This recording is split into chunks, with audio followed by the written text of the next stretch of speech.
Lawmakers is brought to you in part by the Corporation for Public Broadcasting and through the financial support of viewers like you. Thank you. The Illinois General Assembly has passed legislation that's supposed to take a big bite out of future pension obligations, and we are going to discuss that with lawmakers today on Lawmakers. And our first guest is State Representative Jill Tracy of Quincy, who voted for this plan and was on, I believe, the conference committee that helped develop the plan. I was. Explain your vote and why this is a good thing, given that there was several hours, or at least a couple hours of debate in the House. Well, certainly I signed on for the task of being on the conference committee, and I've understood for quite a while that our pension systems do not appear to be solvent sustainable, and that in the end would be a huge disservice to the people that rely on them, and then also to our state as far as its financial stability. So having served on that committee, I can tell you we offered up and analyzed countless ideas and components and waited for them to be analyzed and all that. So certainly as a member of that conference committee, I feel that I had an obligation to come up with a solution. Now, it is in no way a perfect solution. It can't be. We've waited far too long to address this crisis in our pension systems to ever come up with something, and maybe there would never be a perfect solution. But anyway, you know, it's a solemn occasion, really. I take no great satisfaction from the fact that we did this, other than that we have completed a task that we were assigned to. It's such a complex issue. So many different, you know, and people are going to differ, and you'll run into every other person in this state will have one opinion or another on it. Okay, the central part of the state, especially the part of our audience that's in the Springfield area, a lot of state employees, I'm sure. The public worker unions, including teachers all over the state, have made a concerted effort to call legislators like yourself and say, please don't pass this because you are eroding the benefits that we have paid for and that we have been promised over the years. So what do you say to them as one of those who voted on the prevailing side? Well, that it just isn't solvent and sustainable. And so we do have to find a solution. And so I believe this bill did represent share sacrifice from the taxpayer side and from the annuitant side. And we tried to address whether it was constitutional or not. You know, certainly I would have liked more transparency as far as time in allowing it to be vetted more. And that I'm not in control of that. I'm in the minority party, and I wasn't the driver of when we would have to call this for a vote. So certainly we asked all that along the way. Certainly we offered up many other solutions that might have been more palatable to one side or the other, but this was from where we started. I have to tell you, in this conference committee, we came a long way, both sides. Working hard together. So, you know, that was why I felt it was important for me to support what we came up with.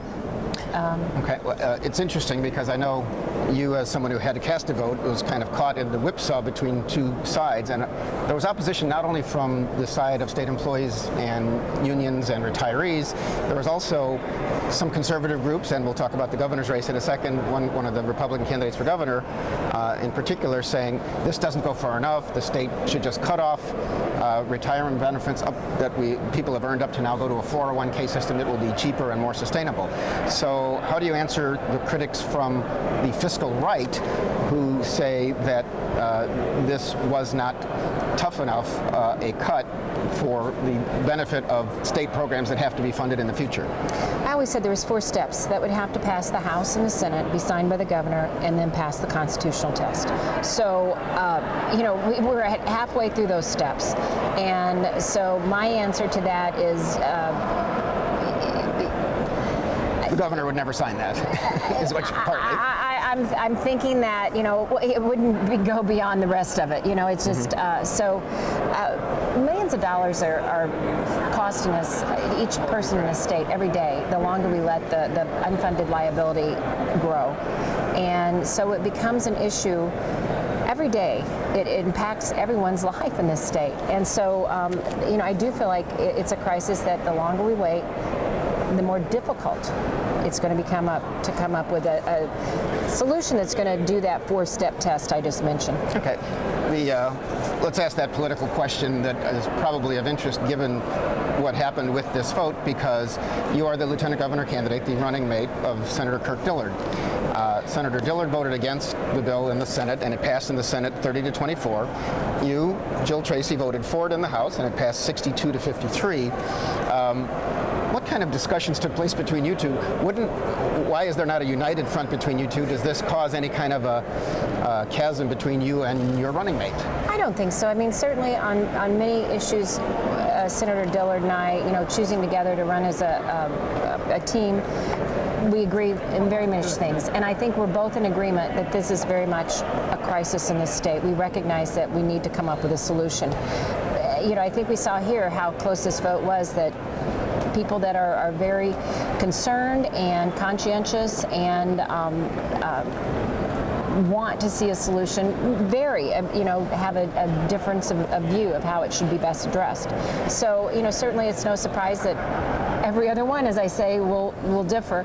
And so I think we're both in agreement that the fiscal policies of the state need to be addressed and that this crisis needs to be addressed. But certainly people disagree as to whether this bill was far enough, not far enough, whatever. So I think that's how you would see how this played out. I will mention the name of one of your opponents in the governor's race, Bruce Rauner, the businessman from Winnetka. He was the one who said everything should go to a 401k from this point forward. You are saying, if I'm interpreting correctly, that was not feasible at this time with a Democratic legislature and a Democratic governor. Well, a lot of people mention that, and in the public pension system, I question whether that is a real solution. There's not been many details put on that framework because, one, if you're going to leave one part of the system whole for current retirees and then put every new employee into a 401k, you still have $100 billion in unfunded liability. How are you going to make those payments? You're not going to have contributions from the 401k side. You're going to have a horrible bond downgrading. We're still going to have the high cost of interest every time we go to a bond sale. So, I really find a lot of problems with that solution. And I think a strong leader really tries to search for solutions, not just naysaying one side when there's not an actual framework that could work on. Okay. Just before we started taping today, someone from the governor's office came up and handed me a piece of paper saying that Governor Quinn statement on historic passage of comprehensive pension reform. Obviously, the governor is very happy. This was a big issue for him. What does this do politically to the landscape next year? I mean, obviously 4 teams of Republicans are running to be the candidates for governor and lieutenant governor.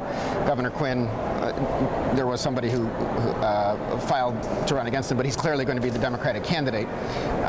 And what does this take pension and some of the fiscal problems that Republicans are hoping to blame Democrats for off the table in next year's election? Isn't this a bad day for you politically as a Republican?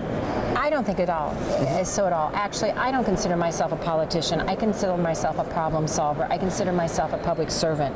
And this, as we said, is one of the greatest crises our state's ever faced, one of the most difficult decisions we've ever faced. And it became very clear to me how weak of a leader our present governor is. Well, I've served on this conference committee. The first day, Governor Quinn reached out and called each member, said he'd be with us every step of the way, working on a solution. I never saw him during the conference committee. I never heard one solution he offered other than to send his chief of staff and say, come up with something fair and reasonable. I find that a horrible example of leadership. And that, if nothing else, made me more resolved to support someone like Senator Dillard, who will be a problem solver, will be totally engaged at every step of the way in addressing every difficult aspect that's facing Illinois. I understand your point, but a few months from now, given how much attention the public generally pays to state government, can't Governor Quinn just say, we got this done, and perhaps he thought it was better to back off and let the legislators do it without him appearing to meddle every day. I hope Although he did cut off your pay for a while trying to get this done, and that got thrown out in court, or stopped in court. There again, it just to me is a very weak sign of leadership on his part to really just threaten, to bully, or just sit back and say, oh, you guys take care of the problem. I may be the governor, I may be the leader of this state, but I'm not going to offer any solutions, I'm not going to offer any help. I'm going to sit back and let the state fall apart. Thank you for that part of the preview of next year's election. Another thing that's coming up quickly is there was a temporary income tax increase from 3% to 5% for individuals a couple years ago. It is supposed to start coming off the beginning of 2015. The next state budget is going to have to deal with this for half a year, and that involves a cliff in a sense of losing about, for an annual basis, $5 billion or more per year. Do you think that should be extended, and if not, how do you fill that gap, or what's your plan? No, I do not. I wanted it to be rolled back because we aren't good stewards. And when I say we, I'm not talking about my minority party as far as the spending, because we haven't supported the last budgets. What I see is that increase, which was the largest ever in Illinois' history, was supposed to help go towards the unfunded pension liability and towards the unpaid bills in this state.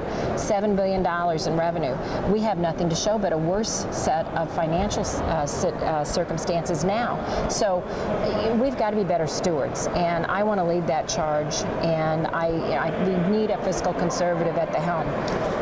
Just give me some idea of how you can save that much money, because what the whole, perhaps, isn't it like $55 billion a year that the state collects in general revenue? It does, and something only like about, that. And so if you cut 5 of that, that's severe cuts in either education or Medicaid, or where would you say that's going to have to come? I'd say Medicaid and some of the human services. I still think there's a lot of waste and fraud and abuse in our spending, because, like I say, if you can't point to where that $7 billion went to, then obviously we've got some problems in our accountability and our where our finances go. Because, as I said, it sure didn't help our pension problem, and it didn't help our unpaid bills. So I think that if you analyze and assess and go through all of the different departments and agencies and get better efficiency in this government and get a handle on fraud and abuse, you make headway.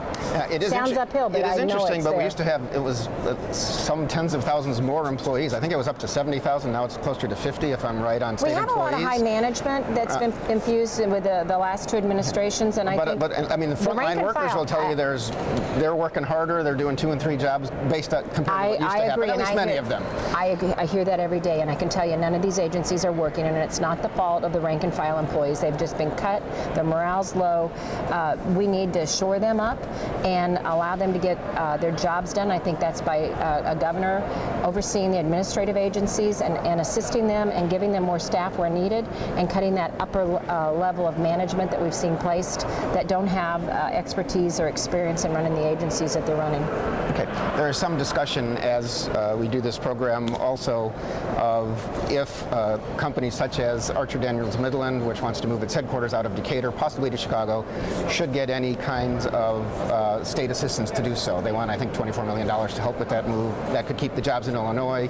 I know Senator Menard from Macoupin County has a bill that would make them also create some jobs in Decatur, but I'm not sure where that is. Your thoughts on that and other help to corporations that want to stay in and get tax breaks just for keeping jobs in Illinois? I find it first distressing that we found ourselves in the place where we have employers coming to us and threatening to leave. I think we need an economic policies in place that encourage business growth, just on the merit of being positive as far as our workmen's compensation, our unemployment, our tort reform, and that kind of thing, things I've worked on in the House to improve so that you have a positive business climate. That being the case, we haven't seen that, and we've seen a lot of businesses say, okay, I'm being enticed by another state to move. And I think it's unfortunate. We need jobs in this state very much, Decatur especially. And I think Senator Marnier has come up with a very nice plan, actually, to try to ease some of the repercussions of leaving Decatur, but most importantly, focusing on the needs of a major employer and helping. It's neutral in that it's for payroll deductions, that if you don't have that employee, you're not going to get that tax credit. So they're adding employees, and that's a positive thing. We're going to have to end it on that note. Representative Jill Tracy of Quincy, thanks so much for participating in Lawmakers, and we'll talk again. Thank you. On a count of 62 voting yes, 53 voting no, and 1 voting present, the House does adopt the first conference committee report on Senate Bill 1, and this bill, having received a constitutional majority, is hereby declared passed. We're talking today about the legislature that just passed a pension reform bill that has been difficult and caused some long debate in both the House and the Senate. One of the members who's with us today to discuss that is C.D. Davidsmeyer, who is a freshman state representative from Jacksonville, Republican. Yes. How did you vote? I voted no. Okay, and why don't you tell us why did you take that position? You know, it was a really tough decision. You know, we have a lot of businesses in the state of Illinois that have a lot of pressure saying, you know, we need to get our state's fiscal papers in order and all that. But coming from the business side, I also have the contract side that I honor my word, and I think this is a promise that we have made to retirees, and you know, for current retirees, it's a little late to say, hey, you know, time to start planning for the future. Okay, so it did pass, however. In a sense, correct. Don't you benefit from both sides of this? So all of those state employees and retirees that called you to say, please vote against this, you did that, and yet some of the pressure is off because what do they say, that over 30 years this will save $160 billion from the system? So in a sense, the majority in both the House and the Senate, and by the way, the House passed it 62-51, the Senate 30-24. Yes. You know, got this passed for now. Don't you benefit think from that as well? I would say that it probably does alleviate some of the short-term pressure on the pensions, but I don't know that it fixed the overall problem. I think that we came in finding a more short-term solution. I think we're probably going to be back to look at the judicial system. We're going to be back probably within the next 5 years looking at Chicago teacher pensions. Maybe even sooner than that on that. Yeah. And maybe sooner. And so I think it would have been better to do an overall comprehensive bill that kind of eats at the problem rather than makes a short-term solution. Because of the guarantee in the state constitution that you can't diminish retirement benefits, yes. This will definitely go to court. The yes. unions, the public sector unions have said they will take it to court. Do you think it will pass muster with the courts, or do you have any good read on that? I have a hard time believing it will. There may be parts and parcels of it that will pass muster, but as an overall bill, I don't think it will. Okay. I think it would be fair to say you consider yourself a fiscal conservative. Yes. So let's say the court throws this out. What does the state do? Does that mean you have to raise taxes to meet the pension obligations that perhaps legislatures that were too liberal with these benefits in the past have given to our current state employees and retirees? Yeah, I would say, you know, during the Blagojevich and Quinn years, probably about 63% of this unfunded pension liability has been created, and you know, I don't think it was something that we were going to fix overnight, but I think we tried to, and we're going to walk out and there are going to be people that say, hooray, we fixed the problem, and they're going to forget about it until next time. But you know, we're going to be back here in some form or another. Part of the plan that was passed here says that up to 5% of state employees can decide to go into a 401k style yes. Retirement plan where there's, instead of a defined benefit where you get so much per month for the rest of your life or whatever you have earned, you get a defined contribution from the state, and you know, they'll match, and so you can build up and invest in the market, whatever. Do you think that is the wave of the future? Is that where the state should be going, or do you think that public employees for the long term should have defined benefit plans as they have had? You know, I think that the employee should have the choice to make that decision. I think more than 5% of the employees should be able to make that choice. If they choose not to, it's an option that other people can choose. Which is why I have a problem with that as well when they don't include the Tier 2 employees in that. People who started since 2011. 401k option. Okay. And I understand that there's probably going to be a trailer bill that will deal with Okay. Tier 2 in the future. We'll watch for that. And just if you have an opinion, I know there was some discussion on the floor of the House, there's 5 retirement systems in the state, you know, teachers and state employees and legislators, and there's something else, and judges. Yeah. There's one of them, I might have forgotten one. Maybe it was 4, and 3 are in this. should judges be involved, or are you okay with them not being part of this reform? I think they should be included. If we're going to have a comprehensive reform, like I said, I think the Chicago teachers, they're not at the unfunded level that we're at yet, but they will be soon. Right. And they're in a separate system, right? The Chicago system is its own. But the judges should have been included in this as well. And I understand that they're going to have to be the ones that look at this and say yes or no. But they're going to have to judge it on its merits either way. Okay. And I think the other system is the state universities, annuitants, etc. Quick question. It's a political question, and does this help Governor Quinn next year, because he's running for re-election as a Democrat? There are 4 Republicans running for governor. Governor Quinn, as we speak, is having a little press conference to say, hooray, the legislature acted on what I considered our biggest thing. Heck, there was Squeezy the Python for a while, squeezing out pension payments or squeezing out other state programs like education and other things for the public good. Do you think that this helps Democrats next year in the election process? I think finally accomplishing something may help it.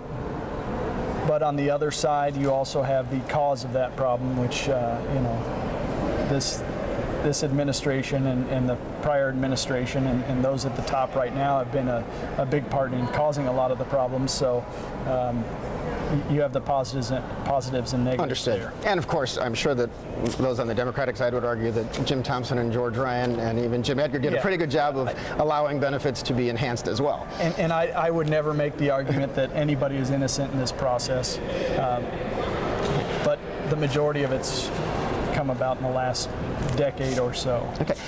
One of the other questions that is out there and facing the state is the temporary income tax that I guess at the beginning of 2011 raised, 67%, 3% to 5% for personal income tax. That is supposed to start tapering off, and most of it is supposed to fall off at the beginning of 2015. Can that happen? And there is a $5 billion or more cut then in expected state revenues. So are you for an extension of the tax, or are you one of those, I'm guessing you're not, for a graduated income tax, which would take a constitutional amendment? Or if you are for letting this money drop off, what do you cut? There was a lot of talk, I'm sure you heard on the floor, about a fiscally responsible legislature and a fiscally responsible governor, which it's been a while since we've had that. I think it will take that to get rid of that tax increase. Okay. But again, and it would be hard to do in a year or half a year next year. I've told people that we need to work towards getting rid of it,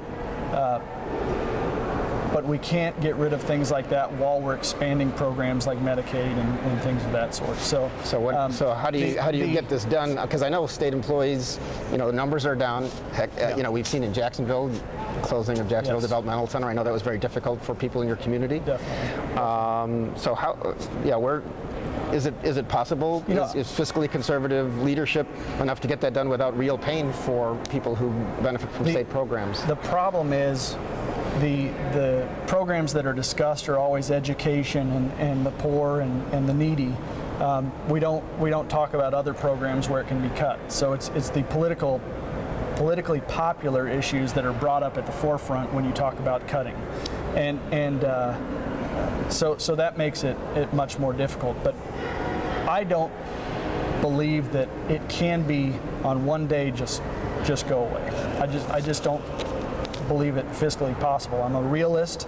I want to get rid of it. You're talking about the tax increase. The tax increase. So you think it might have to be extended? I think that I have very little belief that it will be. That'll fall off.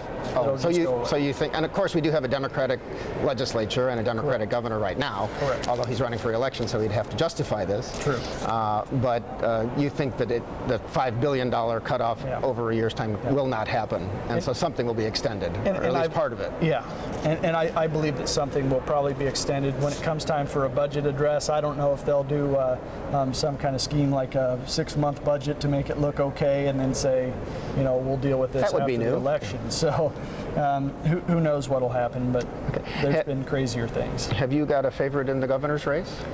You know what? I don't at this point. I think that we've got a lot of good candidates out there, and I'm hoping we have one that'll drive it forward. Another issue that is being discussed by the legislature, like Archer Daniels Midland and some other companies that want benefits to keep jobs in the state or to keep their headquarters in the state, financial incentives that actually takes, at least through payments they don't have to make to the state, takes some money away from the state. Are those good ideas? Do you have an opinion on that philosophically? I think when you're fighting over jobs that are I have a hard time believing that ADM truly wants to leave Illinois. I think they want to be in Chicago, so I have a hard time providing tax incentives in that situation. I believe that if we're bringing jobs to the state of Illinois, if we're recruiting jobs, that we should use every tool at our disposal. But I also believe that small businesses kind of get the short end of the stick because they don't have the thousands of employees, but the difference that they make on a daily basis is greater than the larger businesses. Okay. Would you remind me what business you're in? Road contractor. Oh, road contractor. Yes. Okay. And there's a lot of talk about the business climate of the state. Yes. You do have a Democratic legislature that I know Republicans always say you're not paying much attention to that. Where should that go, and what can happen given this? What changes are you looking for as someone in business for the legislature to do, and what can get through a Democratic legislature? Well, I think a lot of the problems that we have is right now we don't have any guarantees. We pass things on a yearly basis, wait for it to sunset, and wait for people to come back to us, say, hey, we need to fix this problem again. So we need to come up with something where we fix problems on a long-term basis so that businesses can actually plan for the future as opposed to just planning on a yearly basis. I know people talk about, over the years, workers' compensation and unemployment insurance, and there have been some, I think, business-friendly moves by the legislature in recent years.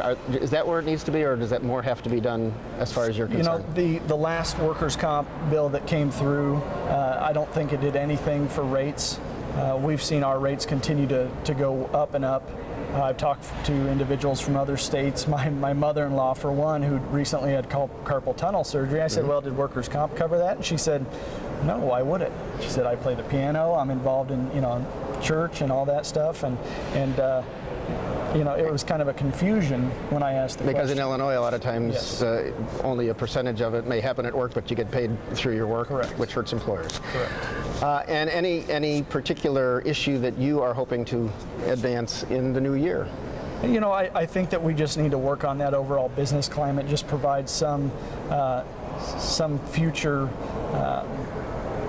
structure so that businesses can start planning for the future instead of wondering what's going to happen a year from now or 2 years from now. All right, Representative C.D. Davidsmeyer of Jacksonville, thanks for sharing the time with us on Lawmakers. I'm Bernie Schoenberg, and thank you for watching. We'll see you next time.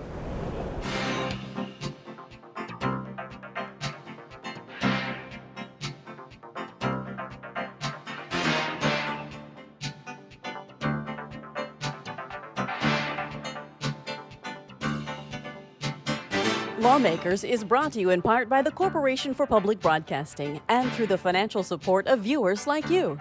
Thank you.